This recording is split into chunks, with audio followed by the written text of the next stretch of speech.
आशा पाकिस्तान लाड़काने एज़म शोबे पारा मुनक़िद करायल इन अॼोकी तक़रीब में जेका सम्झाणो था त सिंधी ॿोली जे ख़ूबसूरत लिखारी मोहतरम साईं मोहम्मद अली पठान साहब जे किताब दुनिया खां अॻिते जेको कहाणी किताब आहे उनजी मौरूदी तक़रीब आहे। इन मौरूदी तक़रीब में आयल सभिनी सॼणनि खे असां जेके आहिनि सां वलीकार चऊं था। असां मौरूद जी सदारत कंदा सभिनी खे वठूं था।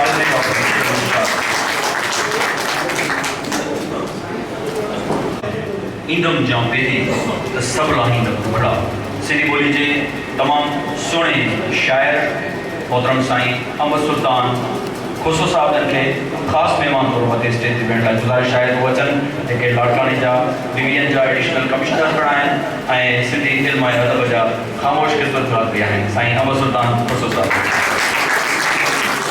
सड़ लोहीड़ा कभिया सर लोहीड़ा कभिया कुसर विसरिया तो कीअं विसरिया बोलिया कीअं अचण जा। सिंधी ॿोली जे ख़ूबसूरत शाइर नसर नवीस तालीमदान ऐं नाले सेंटर लाड़काणे जे एज़ाज़ी डायरेक्टर मोहतरम साईं प्रोफेसर मुख्तियार सामो साहब खे गुज़ारिश आहे त ख़ासि महिमान तौर मथे अचनि स्टेज ते वेही ऐं अवां जे इन्हनि भरपूर ताड़े में इन किताब जे सजणहार सिंधी ॿोली जे ख़ूबसूरत लेखक मोहतरम साईं मोहम्मद अली पठान साहब खे गुज़ारिश आहे त मथे स्टेज ते अचनि।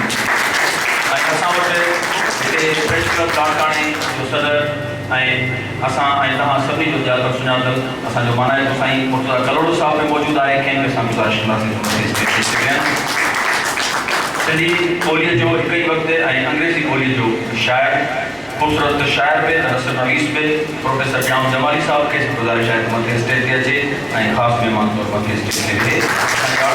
पाकिस्तान लाड़काणे जो अदब शोबे जो चेयरमैन मोहतरम शमील सुमरो खे बि गुज़ारिश आहे त मथे अचे ऐं मेज़बान तौर स्टेज ते वेहे। मोहतरम शमील सुमरो। मोहम्मद अली पठान साहब जंहिंजे शख़्सियत जा मूं त केतिरा ई रुख आहिनि केतिरियूं उन जूं सुञाणपूं आहिनि। मोहम्मद अली पठान साहब जे हवाले सां जॾहिं उनजो नालो अचे थो त फिल्फो जॾहिं पहिरीं ॻाल्हि ज़हन में अचे थी त उनजे नाले जे पुठियां हिकिड़ो लफ़्ज़ हिकिड़ो जुमिलो ज़रूरु ज़हन ते तरी अचे थो त उहो सदा मुतारिफ़ शख़्सियत आहे। हर हवाले सां जॾहिं बि असांजी जॾहिं जेका बि अदबी उमिरि आहे उन में जॾहिं बि असां मोहम्मद अली पठान साहब खे ॾिठो आहे सदा मुतारिफ़ ॾिठो आहे।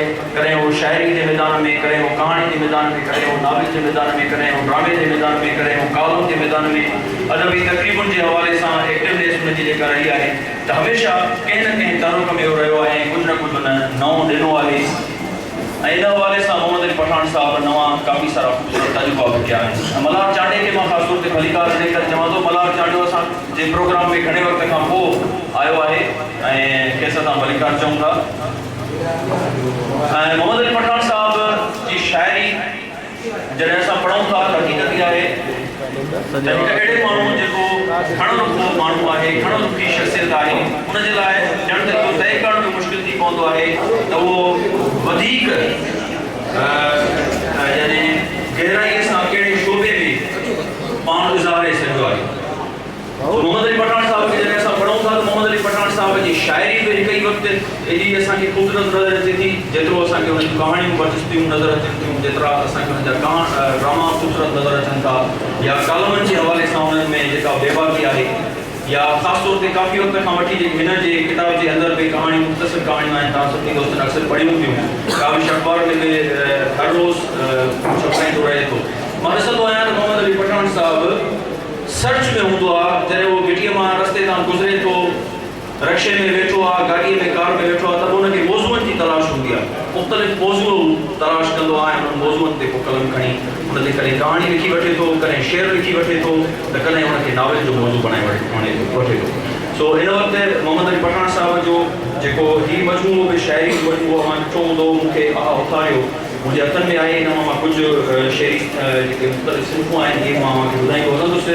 पहिरियों जेको ग़ज़ल आहे मोहम्मद अली पठान साहब जो हिन मजमूए जे अंदरि चए थो त ॼण मुंहिं जे दड़े जहिड़ो खंडर हुई ॼण मुंहिं जे दड़े जहिड़ो खंडर हुई दिलि असांजी बि अहिड़ो ई को घर हुई ऐं ॻाल्हि शोले खां हुई छोकिरीअ जी चढ़ियल ॻाल्हि शोले खां हुई छोकिरीअ जी चढ़ियल बाहि जो ॼण त कोई समंदर हुई सूंहं में सरस सभ खां चई छा चवां सूंहं में सरस सभ खां चई छा चवां ॼण त वस्कार खां पोइ सॼो थर हुई।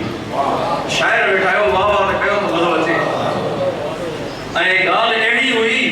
जहिड़ी तहिड़ी न हुई, ॻाल्हि अहिड़ी हुई जहिड़ी तहिड़ी न हुई, बाज वारे प्रिय जो को फाकुर हुई, ऐं नेण मिलिया त महसूस मूंखे थियो, नेण मिलिया त महसूस मूंखे थियो, कंहिं घर जो कुशादो को आगुर हुई। मोहम्मद पठान जे इन ख़ूबसूरत गज़ल सां मां हाणे इन प्रोग्राम में असां सिंधी माण्हुनि जी ख़ूबसूरत हिकिड़ी रिवायत आहे त असां पंहिंजे मौज़िज़ महिमाननि खे सिंधी ख़ूबसूरत सुखड़ी अजरक सां डेकोरेट कंदा आहियूं।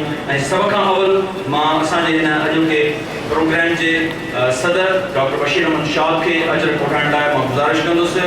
मोहतरम असांजे नौजवान दोस्त प्यारे साथी, मां नौजवान इन करे थो चवां त उहो कहाणी जे हवाले सां हिन वक़्तु ताईं बि जवान आहे, हुन जूं जेके कहाणियूं आहिनि उहे जवान आहिनि। कुर्बान जदोई साहब असां वटि मौजूदु आहे, उहो अचे ऐं डॉक्टर बशीर अहमद शाह खे अजरक वठाए।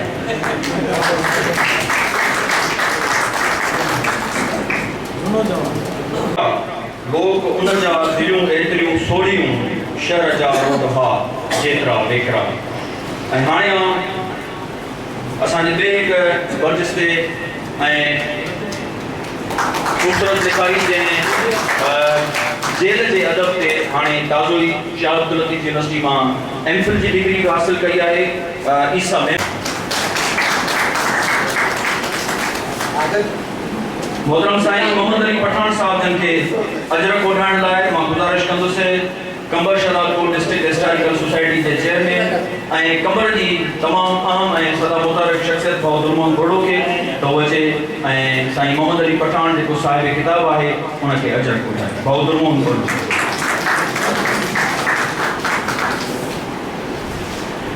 साईं प्रोफेसर मुख्तियार समो साहब जन खे अजरक वठाइण लाइ मां गुज़ारिश कंदुसि। मोहतरम शेख नदीम खे जेको असांजो नौजवान शाइर दोस्त आहे उहो अचे ऐं साईं प्रोफेसर मुख्तियार समो साहब जन खे अजरक वठाए।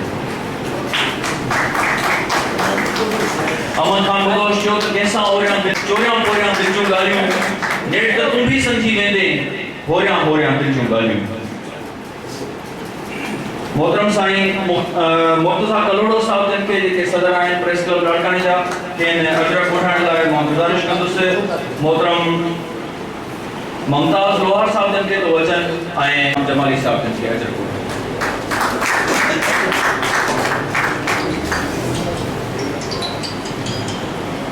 ऐं अदब शोबे जे चेयरमैन शबीर सुमरे खे अजरक वठाइण लाइ मां गुज़ारिश कंदुसि। असांजे आर्ट्स काउंसिल ऑफ